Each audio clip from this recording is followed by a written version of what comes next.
Today, I'm thinking the title of this reflection is Wounded Healers. Wounded Healers. As I read the gospel today, and I read the commentary on the gospel by many of our holy fathers of our church, many wonder, how is it that Jesus, in this incorruptible, resurrected spiritual body that will last for eternity, how is it that he bears on that body the wounds? And I can't help but think, ever since I got here, Father Micah showed me an activity he does with the kids sometimes, and it really made an impression on me. You start with this porcelain teacup, a very fine china porcelain teacup, a beautiful thing, a delicate, precious thing. And what they do is they break it.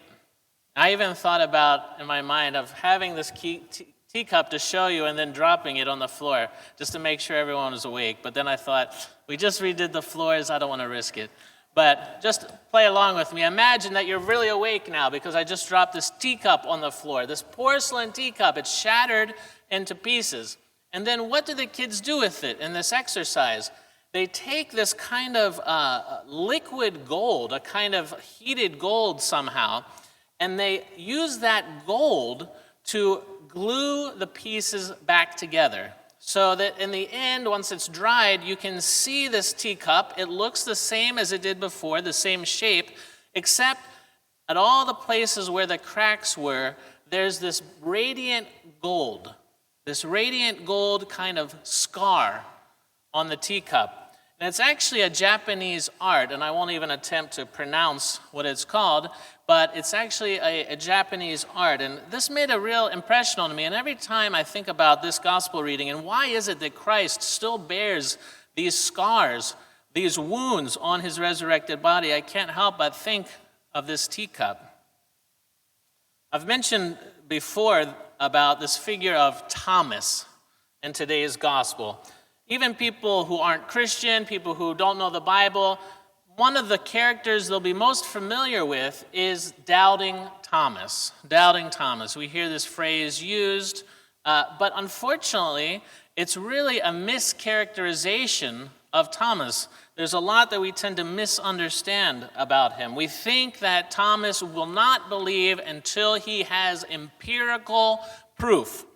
That this doubting Thomas is someone who has this intellectual need to verify scientifically the resurrected body of Christ. But I would say let's look at it from a different angle, because if we read the whole Gospel of John, what do we see? Back in chapter 11, which actually is just before Lazarus Saturday, Jesus has been to Jerusalem before in the Gospel of John, and the last time he was there, the Jews, meaning the religious leaders in particular in Jerusalem, tried to kill him.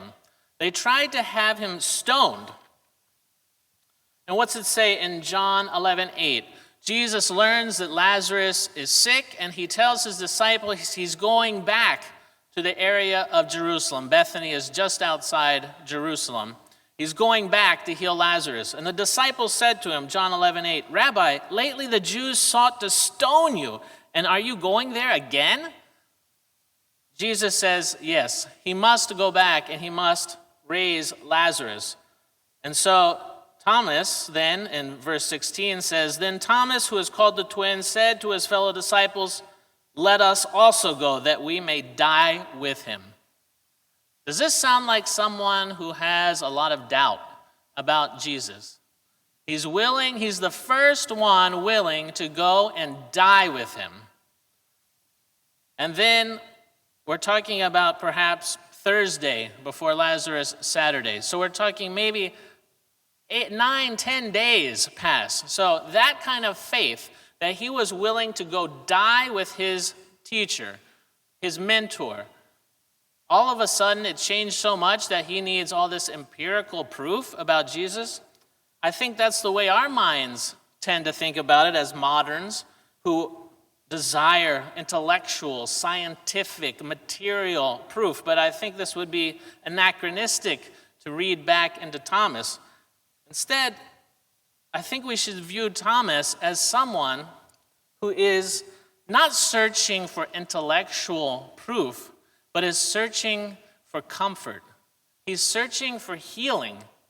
Can you imagine following someone like Jesus Christ for 3 years, learning from him, watching the miracles, being willing to go die with him, and then just when you think, because you don't understand exactly what's going on with Jesus, then the next thing you know, you think that he's going into Jerusalem to assume his kingship, and the next thing you know, this incredible evil manifests itself and swallows him up in evil, consumes the situation with evil, pours out scourging, beatings, mockings on his master, and his master dies. Can you imagine what a broken and shattered heart Thomas must have had? He gave his whole life for Jesus. He walked away from everything to follow him, and now, just as things were about to reach their apex, all of a sudden, he is beaten and crucified as a criminal.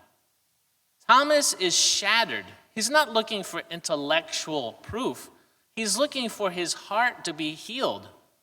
And when he hears from the disciples, because he missed the first Sunday, he missed it, he was shattered. How could he go and even look at the other disciples again and be reminded of where they used to gather with Jesus?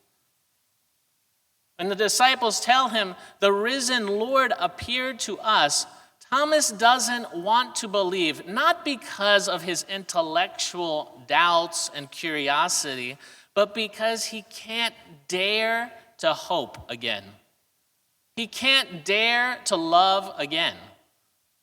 He loved Christ so much. He hoped in him so much, and that was shattered. How can he, in just such a short amount of time, 10 days, how can he all of a sudden will himself to generate that kind of dangerous love and hope again? The same love and hope that he had for Jesus that now cast him into this pit of despair. How many of us can relate to this? If we've been wounded, if we've loved, then we have been wounded. This is a fact of life. C.S. Lewis says, actually, in his book, The Four Loves, he says, love anything, and your heart will certainly be wrung and possibly be broken. If you want to make sure of keeping it intact, you must give your heart to no one. It will not be broken. It will become unbreakable, impenetrable, and irredeemable. The only place outside of heaven where you can be perfectly safe from all dangers and perturbations of love is hell.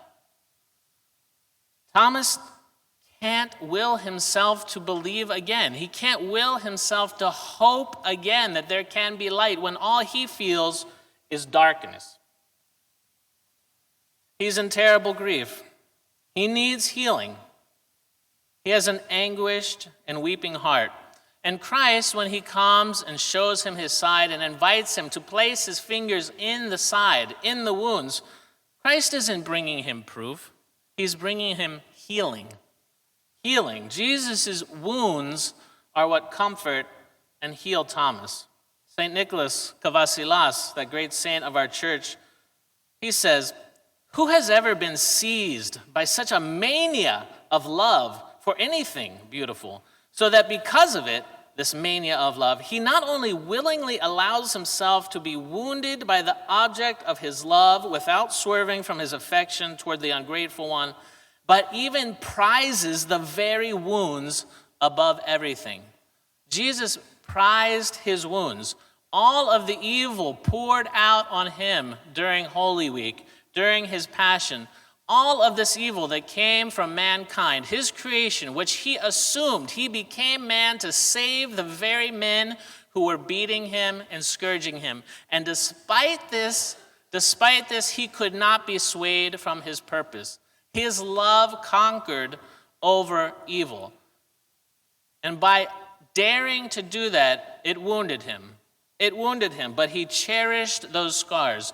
And he even takes them up with our human nature up into heaven and sits at the right hand of the Father, ruling in glory with those scars of our human weakness. After this, we see in the gospel reading today, Thomas no longer calls Jesus a teacher or a rabbi, which they had referred to him as that beforehand, but instead he confesses in one of the final lines of John's Gospel, my Lord and my God. And it's the first time in John's Gospel that someone identifies Jesus as God. This healing that came from Thomas touching Jesus' wounds of love, this healing is what causes him to realize, this is my God. This leads to his confession. One wounded healer, Jesus, then creates a second wounded healer. Thomas's heart that was broken and in anguish is now healed. It's vivified. Thomas is ready to become a second wounded healer. And his experience, which includes an experience of profound grief and inconsolable suffering, Thomas will always carry that with him. He can never forget that pain and that hurt of watching his hope, love itself, die in front of him, be killed by his fellow man. But now that suffering and that broken heart, like that teacup, is bound back together with gold. And it becomes shining. It becomes a source of light, that the light of Christ can shine through that porcelain, that broken porcelain, and illumine those scars of gold so that it is radiant. And Thomas can now reach out to others who are wounded and begin to help to heal them. We see in the epistle reading today from the Acts of the Apostles, Peter also what is Peter doing? Peter is a broken man as well. He denied Christ 3 times, vehemently. I don't know the man, he says. He's broken and wounded, and yet he's healed. The resurrected Christ appears to him and forgives him and empowers him. And then what do we read in the epistle today from Acts chapter 5? Peter and the other apostles are doing the same things that Jesus was doing. They're continuing Jesus' work. They're healing the sick. They go to jail, but an angel releases them and commands them, go to the people and speak the words of life. So these broken apostles, flawed men, have been healed by Christ and his wounds and empowered by his love that overcame evil. And they go forth and they heal others. They bring the good news to others. They share their hope with others. Grief and pain is transfigured in healing, and it creates a new cycle of wounded healers. St. Gregory Palamas says, those who have suffered for Christ are forever adorned with their wounds. Windows in a house do not make it less safe and not something ugly, but rather a necessary decoration for a building to let in light and allow those within to look out. In the same way, the body's sufferings for Christ's sake and the resultant wounds become for those who bear them windows to let in the light that never wanes. And when that light shines forth, they will be recognizable by the divine beauty and radiance of their wounds and not by their ugliness.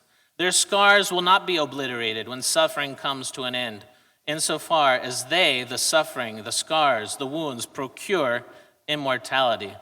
So today's gospel reading in the light of Pascha, Jesus' resurrection gives us hope for our own resurrection. The apostles' redemption and healing by Christ's wounds gives us hope that the wounds that we've suffered in life, the fragmentation, the cracks, they can be put back together. And it will have the same form, but it will be different. It will be illumined by the gold of the scars of these wounds that healed us and put us back together and allow us to become an example of resurrection to other people so that we can be like this beautiful Japanese cup. Amen.